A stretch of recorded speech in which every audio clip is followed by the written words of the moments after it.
और बहुत दर्शनार्थी यहाँ पर आते हैं दर्शन करने के लिए और परिक्रमा करते हैं। तो आपको भी परिक्रमा करने का मैं मौका दूंगा, लेकिन आपको किस प्रकार से चतुराई से परिक्रमा करना है उस प्रकार से आपको करनी होगी परिक्रमा, ठीक है।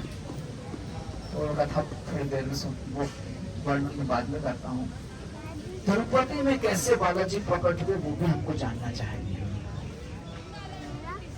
तिरुपति में भगवान बालाजी 3 कारणों से प्रकट हुए।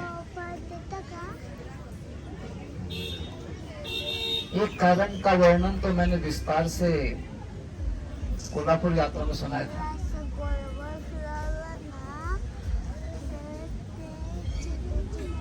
तो शायद आप लोग भूल गए होंगे, तो मैं यहाँ पर फिर से आपको सुनाता हूँ।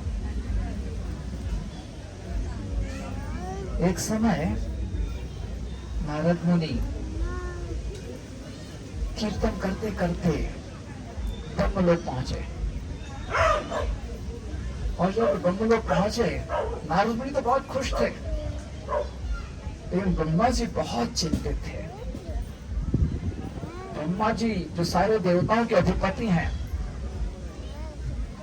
ऐसी चिंतित अवस्था में देखकर नारद मुनि ने पूछा क्या समस्या है? पूरे ब्रह्मांड में सारी व्यवस्था सब कुछ ठीक तो है ना? तो ब्रह्मा जी ने कहा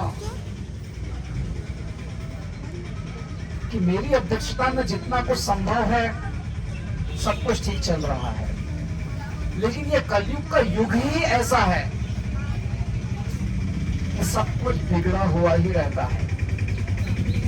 इस कलयुग में लोगों के हृदय में इतनी अधिक भौतिक दुर्भावनाएं होती हैं, पाप वृत्तियां इतनी अधिक होती हैं कि ऐसे कलयुग के लोगों के लिए भगवान के चरणों का आश्रय प्राप्त करने की कोई आशा नहीं दिखाई देती। ऐसे कलयुग के लोगों का उद्धार करने के लिए मेरी इच्छा है कि भगवान को पृथ्वी पर प्रकट होना चाहिए। जब भगवान स्वयं पृथ्वी पर प्रकट होंगे और अपनी कृपा से इस कलयुग के लोगों को लाभान्वित करेंगे, तभी इस कलयुग के लोग भगवान का दर्शन प्राप्त कर अपना उद्धार कर सकते हैं। हमें कुछ न कुछ तो माध्यम से, कुछ व्यवस्था से भगवान को इस पृथ्वी पर प्रकट होने के लिए भगवान को मनाना चाहिए। और तब ब्रह्मा जी के ऐसे निवेदन पर नारद मुनि ने एक युक्ति रचाई। उस युक्ति के आधार पर नारद मुनि इस पृथ्वी पर सरस्वती नदी के किनारे पर आए, जहां पर बहुत सारे ऋषि मुनि एकत्रित होकर सारे मानव समाज को लाभ प्रदान करने के लिए यज्ञ कर रहे थे। और वे सभी यज्ञ पूरी तरह से एकजुट होकर भगवान की प्रसन्नता के लिए कर रहे थे। तो उस सभा में आकर नारद मुनि सारे ऋषि मुनियों को चुनौती देते हैं, कहते हैं कि आप सभी एकजुट होकर यज्ञ कर रहे हो, भगवान की आराधना कर रहे हो, लेकिन क्या आप सभी के हृदय में भगवान कौन है उसके बारे में एक भावना है क्या? आप सभी यज्ञ तो एकजुट होकर कर रहे हैं, लेकिन आपके हृदय में भगवान कौन है उसके बारे में एक मत है क्या? कौन है भगवान? तो किसी ने कहा कि इस ब्रह्मांड के सबसे श्रेष्ठ सदस्य ब्रह्मा जी हैं, वो भगवान है। किसी अन्य ने कहा कि नहीं, शिव जी, वो इस सृष्टि का विनाश करते हैं, वो भगवान है। और फिर कुछ अन्य ने कहा नहीं नहीं, विष्णु, वे परम भगवान है। तो नारद मुनि ने कहा कि हमारे यज्ञ की सफलता तब होगी जब हम इस निर्णय को पक्का करेंगे कि भगवान कौन है, और तब हम जब एकजुट होकर उन भगवान की प्रसन्नता के लिए यज्ञ करेंगे, तब निश्चित रूप से मानव समाज को बहुत अधिक लाभ होगा। तो ब्रह्मा, विष्णु और शिव जी में से कौन भगवान है, कौन पूर्णतया शुद्ध सत्य की स्थिति में है, वो हमें जानना चाहिए और उनकी पूजा आराधना हमको करनी चाहिए। तो सारे ऋषि मुनि आपस में विचार विमर्श करने लगे, ये कैसे पता लगाए कौन इन तीनों में श्रेष्ठ है, और कौन पता लगाएगा। इस प्रकार से विचार कर ही रहे थे कि उस सभा में वशिष्ठ मुनि थे, अत्रि मुनि थे। उन्होंने कह दिया कि नहीं नहीं, हम तो पता नहीं लगा पाएंगे कि कौन भगवान है, क्योंकि ब्रह्मा, विष्णु और शिव जी ये तीनों बहुत ही श्रेष्ठ हैं। इन तीनों की परीक्षा लेना आग के साथ खेलने के जैसा है। हम नहीं पता लगा सकते कौन भगवान है, लेकिन हमको मालूम है कौन पता लगा सकता है। भृगु मुनि जरूर पता लगा सकते हैं, क्योंकि वो तो ब्रह्मा जी के ही बेटे हैं और शिव जी के भाई हैं। तो उनको इतना कुछ डर नहीं होना चाहिए, क्योंकि उनके ही परिवार के हैं भृगु मुनि। भृगु मुनि को पता लगाना चाहिए कि ब्रह्मा, विष्णु और शिव जी में से कौन भगवान है। भृगु मुनि कहने लगे नहीं नहीं नहीं, मैं नहीं करूंगा ये सेवा।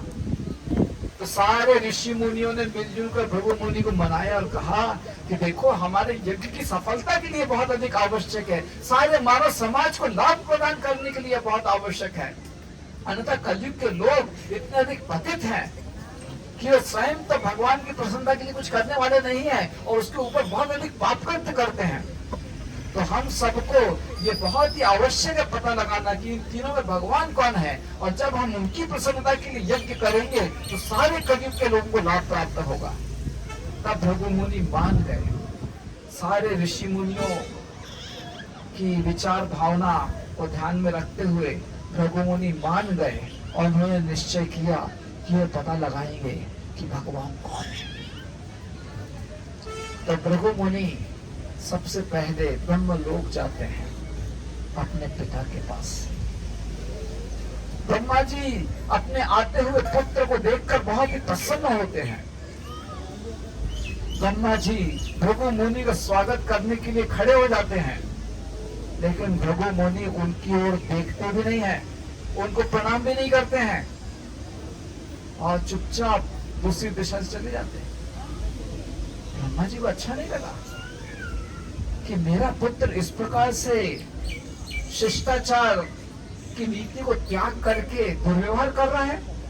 ब्रह्मा जी को क्रोध आ गया, लेकिन कोई बात नहीं, अपना ही बेटा है तो क्षमा कर दिया।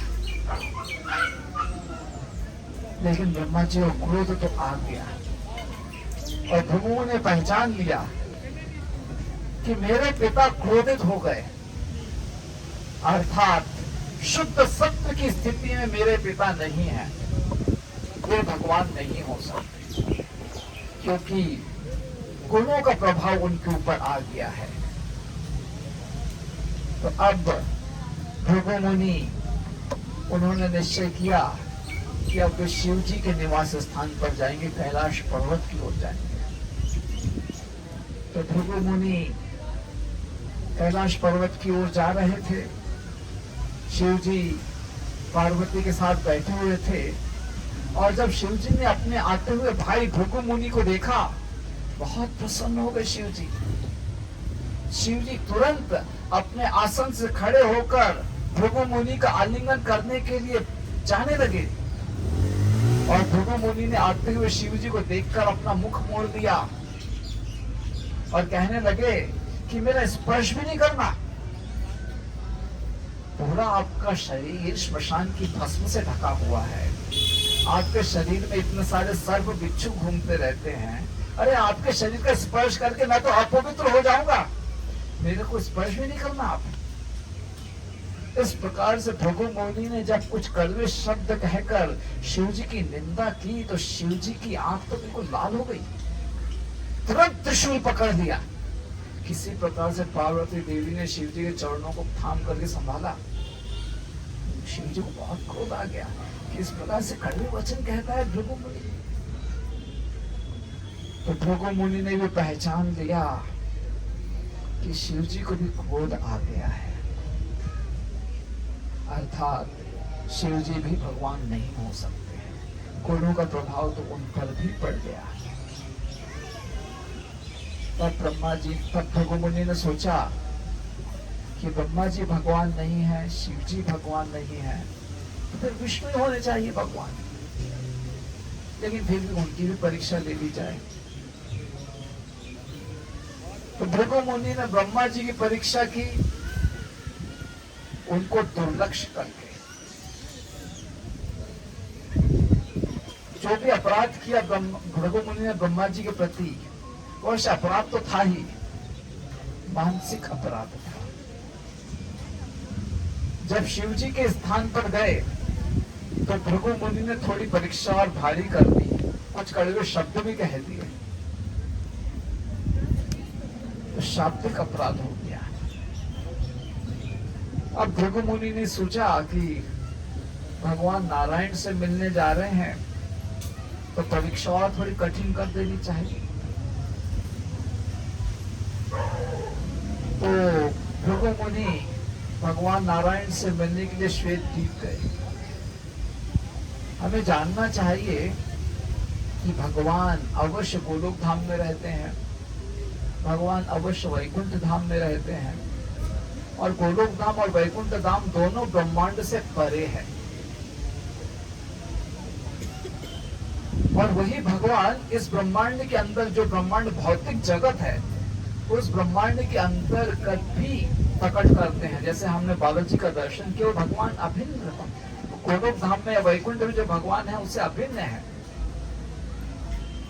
वही भगवान है। लेकिन इस संसार में भी भगवान इस भौतिक जगत में अपने आप को प्रकट करते हैं, और जहां भी भगवान अपने आप को प्रकट करते हैं वो वैकुंठ ही कहलाता है। तो भगवान ध्रुव महाराज की तपस्या से प्रसन्न होकर सदैव ध्रुव लोक में निवास करते हैं।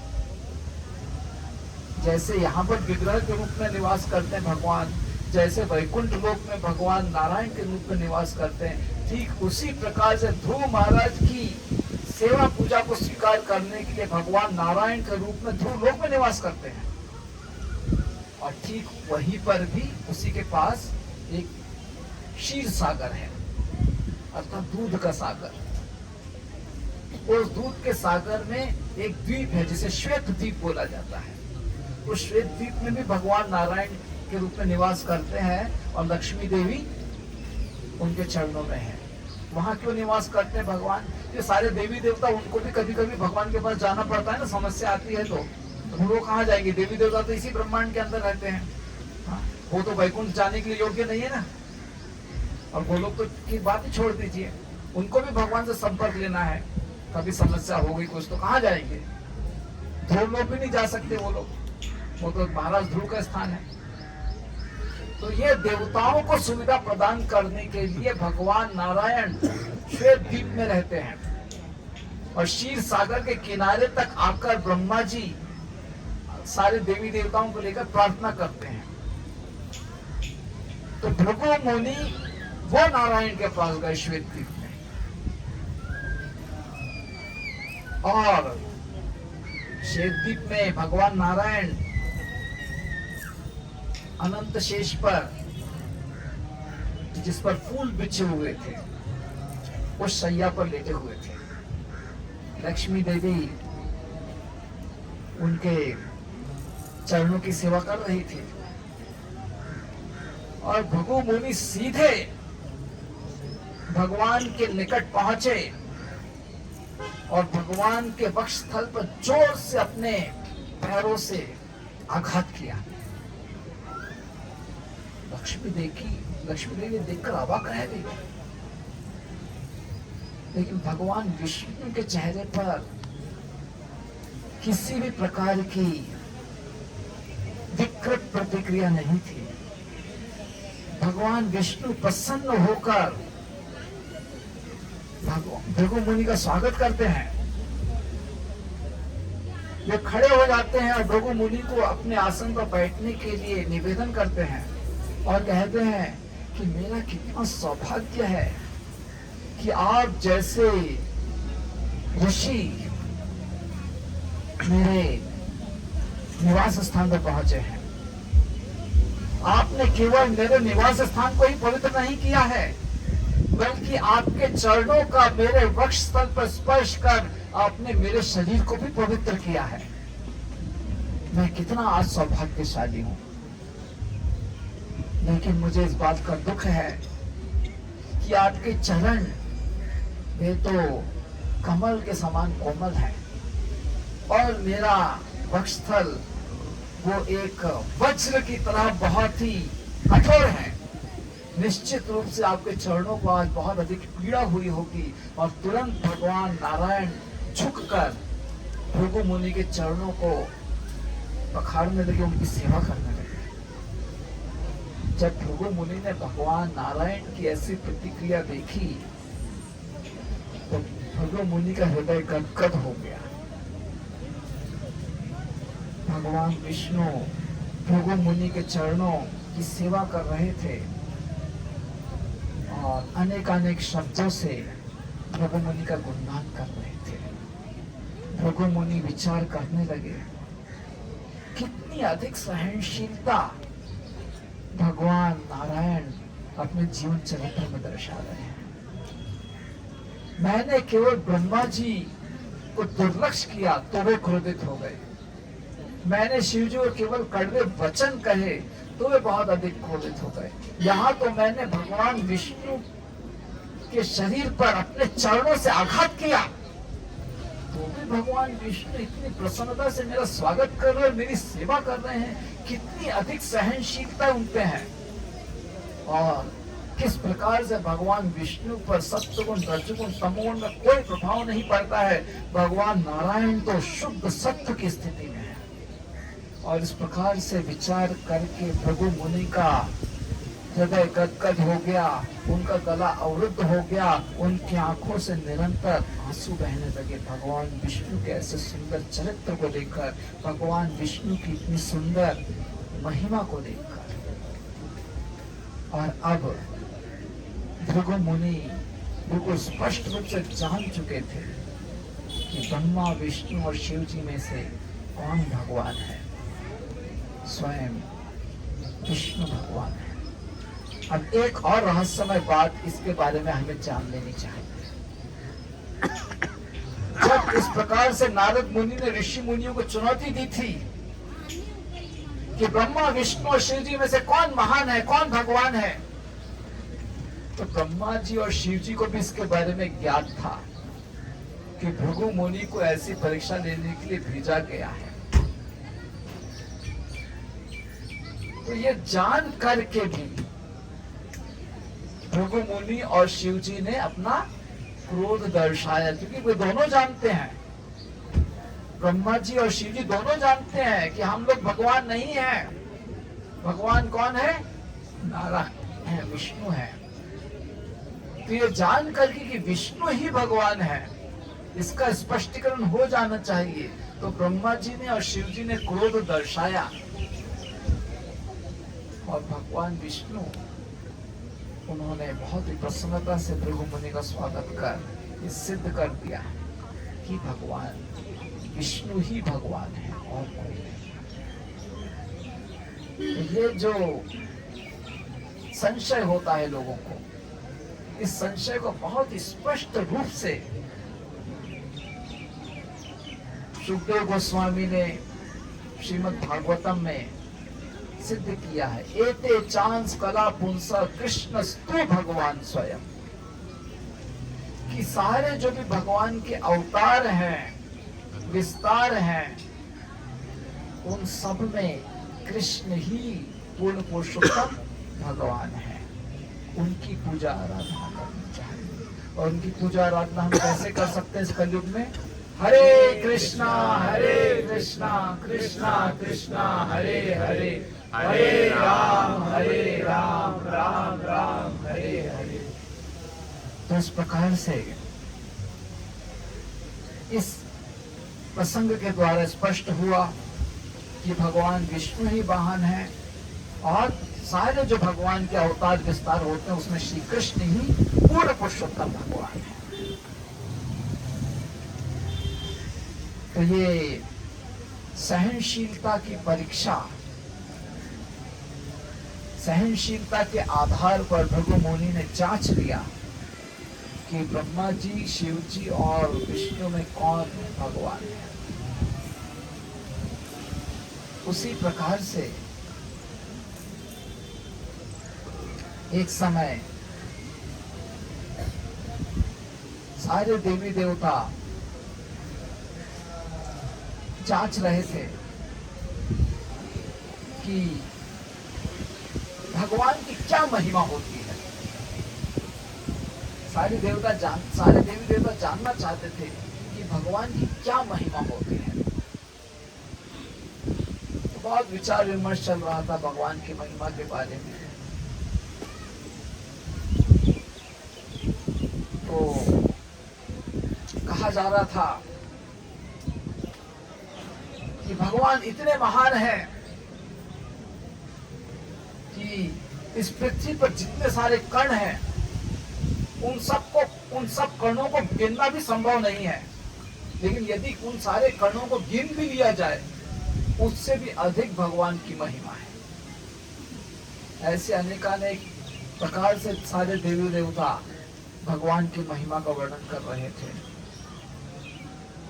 और तब गणेश जी ने कहा कि देखो, आप सारे देवी देवता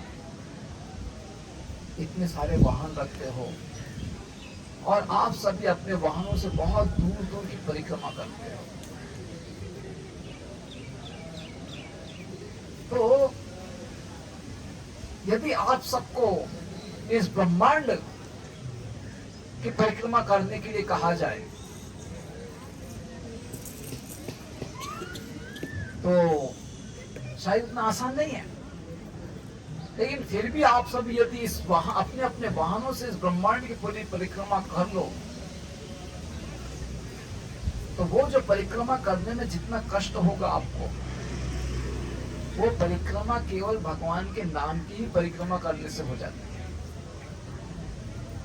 केवल भगवान के नाम की परिक्रमा कर लो तो पूरे ब्रह्मांड की परिक्रमा हो जाती है।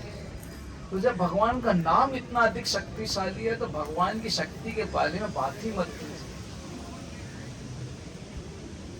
तो इस प्रकार से भगवान की महिमा का सारे देवी देवता विचार विमर्श कर रहे थे। तो भृगु मुनि ने भगवान की महिमा सहनशीलता के मापदंड से पहचानी। गणेश जी ने भगवान की महिमा उनके नाम की महिमा के आधार पर दर्शाया। तो ऐसे भगवान की महिमा अनेकानेक प्रकार से जांची जा सकती है। तो ये सहनशीलता बहुत ही महत्वपूर्ण गुण है। जो सहनशील होगा वही क्षमाशील होगा। बिना सहनशीलता के क्षमाशीलता आ ही नहीं सकती है। और भगवत गीता में भगवान अर्जुन को उपदेश देते हुए सबसे पहला जो गुण अर्जुन से अपेक्षित करते हैं वो यही कहते हैं कि सहनशील बनो। तुम्हारे बंधु बांधवों की मृत्यु होगी इस युद्ध में, सहन कीजिए। सहन करना बहुत अधिक आवश्यक है। सहनशीलता क्या होती है? हमारे हृदय में, हमारे जीवन में जो प्रलोभन आए और हमारे जीवन में जो विपदाएं आए, उन दोनों को सहन करना होता है। सामान्यतः हम दोनों ही स्थिति में बिगड़ जाते हैं। विपदाएं आती हैं तो या तो बहुत निराश हो जाएंगे या बहुत दुष्ट हो जाएंगे। जब जीवन में विपदा आती है तो निराश हो जाते हैं, या विपदा का सामना करने के लिए हम दुष्ट व्यवहार कर देते हैं। इसने मेरे साथ ये किया, वो किया, ऐसे। और जब प्रलोभन आते हैं तो प्रलोभन के आवेश में हम कुछ पाप कृत्य कर बैठते हैं। तो प्रलोभन और विपदाएं दोनों को सहन करना चाहिए। और जो इस प्रकार से सहनशीलता रखता है वो वास्तव में महान है। और उस सहनशीलता की पराकाष्ठा स्वयं भगवान विष्णु दर्शाते हैं। तो इस प्रकार से भृगु मुनि ने तो परीक्षा कर ली और वे सरस्वती नदी के किनारे आ गए सारे ऋषि मुनियों को समझाने के लिए कि मेरी परीक्षा के आधार पर भगवान विष्णु ही भगवान है, ब्रह्मा और शिव जी नहीं। अतः हमें भगवान विष्णु की प्रसन्नता के लिए यज्ञ करना चाहिए। और तब सारे ऋषि मुनि भगवान विष्णु की प्रसन्नता के लिए यज्ञ करने लगे। और क्योंकि कलयुग में जो सर्वश्रेष्ठ यज्ञ है वो हरिनाम संकीर्तन यज्ञ है, तो सारे ऋषि मुनि हरे कृष्ण महामंत्र आह्वान करते हुए यज्ञ करने लगे। हरे कृष्णा कृष्णा कृष्णा हरे हरे, हरे राम राम राम हरे हरे। तो सारे ऋषि मुनि प्रसन्न हो गए, सारे देवतागण भी प्रसन्न हो गए, लेकिन केवल एक व्यक्ति प्रसन्न नहीं थे। वो कौन थे? लक्ष्मी देवी। लक्ष्मी देवी को बहुत दुख हो गया, क्योंकि उन्होंने अपनी आंखों से देखा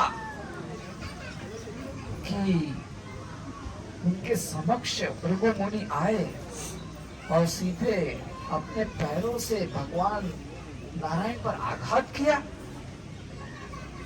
कैसे लक्ष्मी देवी अपने आराध्य देव भगवान विष्णु के प्रति इस प्रकार से निंदाजनक व्यवहार को सहन कर सकती है? भगवान विष्णु जो कि लक्ष्मी देवी का निवास स्थान है, लक्ष्मी देवी भगवान के वक्षस्थल पर निवास करती है, इसलिए भगवान का नाम श्रीनिवास है। ऐसे श्रीनिवास के शरीर पर उनके आंखों देखे आघात हो गया, इतना निंदाजनक व्यवहार हो गया, कैसे लक्ष्मी देवी से सहन कर सकती है? जिनकी पूजा आराधना लक्ष्मी देवी हर दिन करती है, उनकी महिमा का गुणगान करती है, आज उनके ही समक्ष उनकी निंदा हो गई। लक्ष्मी देवी अपने आप को बहुत ही पापजनक अनुभव करने लगी कि किस प्रकार से उन्होंने अपनी आंखों से ऐसे पाप कृत्य को देख लिया, वे रोकने क्यों नहीं पाई? तो लक्ष्मी देवी अपने हृदय में बहुत अधिक ग्लानि का अनुभव कर रही थी और उन्होंने अपनी विचार भावना भगवान नारायण को बताई। लेकिन नारायण ने इसे बहुत ही हल्का लिया, वे तो मुस्कुरा रहे थे। लेकिन लक्ष्मी देवी ने सोचा कि तो बहुत बड़ा अपराध हो गया है मुझसे कि मैंने इस प्रकार से भगवान के प्रति निंदाजनक व्यवहार को देख लिया, रोक भी नहीं पाई मैं। तो लक्ष्मी देवी ने निश्चय किया कि इस प्रकार से ये जो मुझसे निंदाजनक व्यवहार हो गया है, इसके कारण मैं अब भगवान नारायण की सेवा करने के लिए योग्य नहीं हूँ, क्योंकि मैंने भगवान के प्रति इस प्रकार से अपराध किया है। मुझे अब तपस्या करके इसके लिए क्षमा याचना मांगनी चाहिए, अपने हृदय को पवित्र करना चाहिए। तो इस भावना से अब लक्ष्मी देवी भगवान के चरणों में प्रणाम कर बहुत ही दुखी हृदय से वैकुंठ को छोड़कर इस पृथ्वी पर आती है तप करने के लिए। तो लक्ष्मी देवी तपस्या कर उनसे जो अपराध हुआ है, उस तपस्या से, उस अपराध से वो मुक्त होना चाहती थी। तो इस पृथ्वी पर वो अलग अलग स्थानों पर भ्रमण कर रही थी और अंततः लक्ष्मी देवी कोल्हापुर में आकर वहां तपस्या करने लगी। और आज भी लक्ष्मी देवी उस तपस्या की मुद्रा में कोल्हापुर में विराजमान है और उसकी विस्तारित कथा मैंने कोल्हापुर में आपको सुनाई। लक्ष्मी देवी कोल्हापुर में भगवान नारायण का सतत प्रेम से स्मरण करते हुए तप कर रही है और भगवान के प्रति जो उनका विरह प्रेम है उसका अनुभव कर रही है। और इधर भगवान नारायण श्वेतद्वीप में वे भी लक्ष्मी देवी के बिना बहुत अधिक विरह का अनुभव करने लगे। उनसे रहा नहीं गया आप श्वेतद्वीप में, तो उन्होंने भी निश्चय किया कि इस प्रकार से लक्ष्मी देवी के बिना मुझे यहाँ श्वेत भी मुझे अच्छा नहीं लगता है। तो वे लक्ष्मी देवी को ढूंढने के लिए ये भी इस पृथ्वी पर आए। तो इस प्रकार से जो नारद मुनि की योजना थी, क्या योजना थी कि भगवान को पृथ्वी पर लाना है। तो कैसे भगवान पृथ्वी पर आएंगे? भगवान पृथ्वी पर या भगवान इस पृथ्वी पर अवतरित होते केवल एक ही कारण से। अवश्य भगवत गीता में भगवान ने 3 कारण बताए हैं। परित्राणाय साधूनाम, विनाशाय च दुष्कृताम और धर्म संस्थापनार्थाय। ये 3 कारणों से भगवान आते हैं। लेकिन इन 3 कारणों में भी मूल कारण क्या है? परित्राणाय साधूनाम, अपने भक्तों का जो दुख है उसको मिटाने के लिए भगवान आते हैं। तो अभी यहाँ पर तो पृथ्वी पर कोई भक्ति नहीं था उस समय, सब के सब कलयुग के प्रभाव से पाप कृत्य में लगे हुए थे। किस भक्ति प्रसन्नता के लिए भगवान आएंगे? और ब्रह्मा जी कह रहे हैं भगवान को उतारो पृथ्वी पर। किस भक्ति प्रसन्नता के लिए भगवान आएंगे? तो नारद मुनि ने इस प्रकार से युक्ति रचाई और ब्रह्मा जी और शिव जी ने उस युक्ति में पूरा साथ दिया। क्रोधित हो गए वो, नहीं तो शिव जी को क्रोधित करना इतना आसान नहीं है। अरे शिव जी आशुतोष है, अर्थात जल्दी से उनको प्रसन्न किया जाता है, जल्दी से क्रोधित नहीं किया जा सकता शिव जी को। और ब्रह्मा जी भी क्यों क्रोधित होंगे? तो इतना कोई क्रोधित होने का कारण ही नहीं था।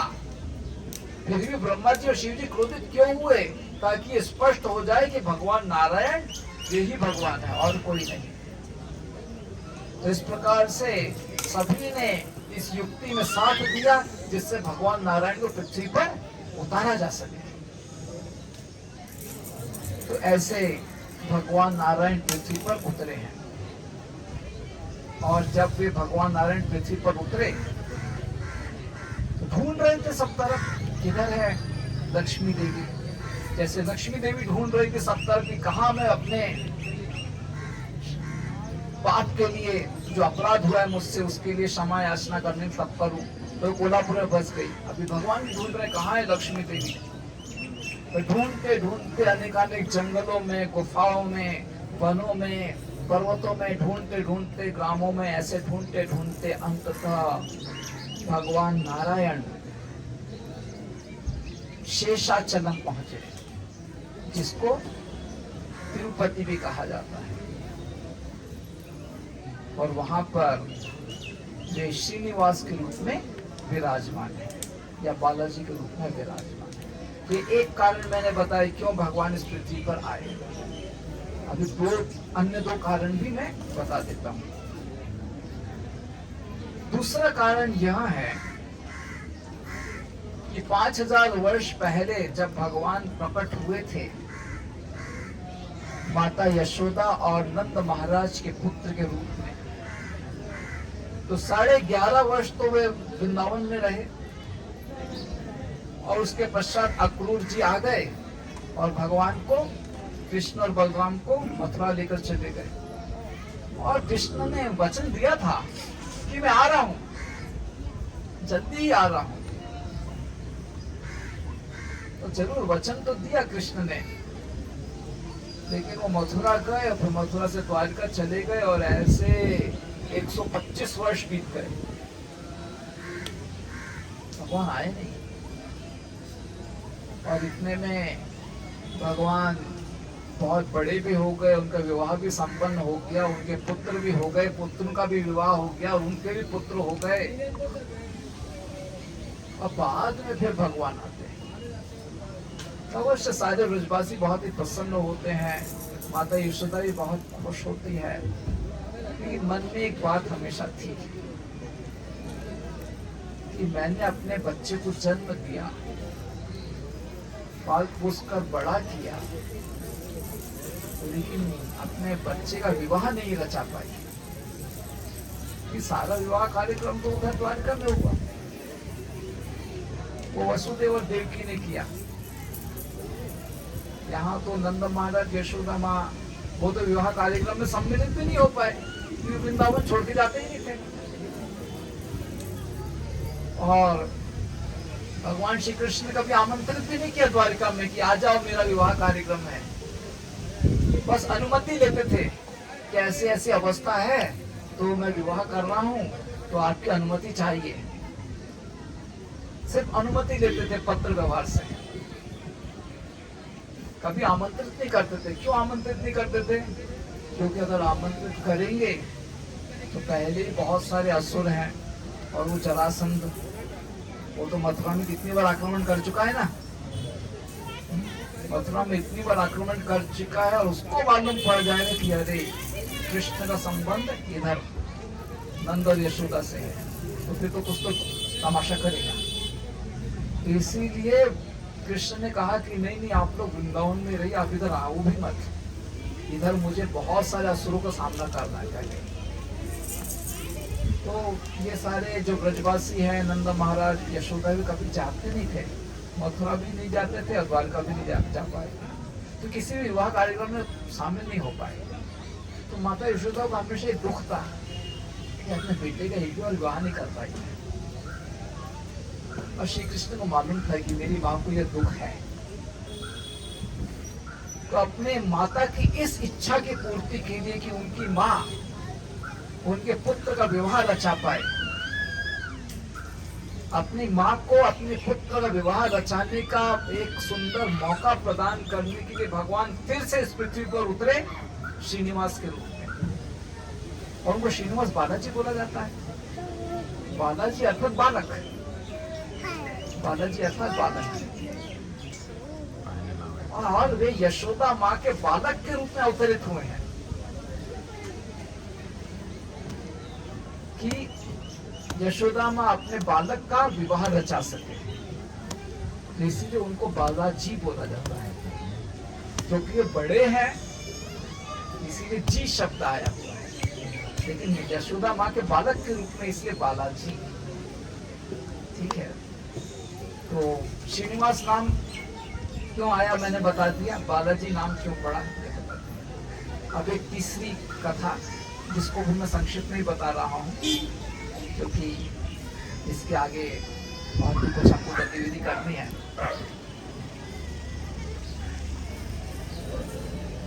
एक बहुत ही महान ऋषि थे त्रेता युग में, उनका नाम था कुशाध्वज। और वे कुशाध्वज बहुत ही पवित्र जीवन बिताते थे और हमेशा भगवान की प्रसन्नता के लिए अनेक अनेक मंत्रों का उच्चारण किया करते थे, यज्ञ किया करते थे, और इस प्रकार से सदैव भगवान की प्रसन्नता के लिए ही उनका जीवन समर्पित था। तो ऐसे कुशाध्वज जिनके मुख से केवल वैदिक मंत्रों के अलावा कुछ और शब्द नहीं निकलता था, इतनी उनके जीवन में पवित्रता थी। तो उनके मंत्रोच्चारण से उन्होंने यज्ञ वेदी से एक पुत्री को जन्म दिया। उनके मंत्रोच्चारण से यज्ञ वेदी से उन्होंने एक पुत्री को जन्म दिया, जो कि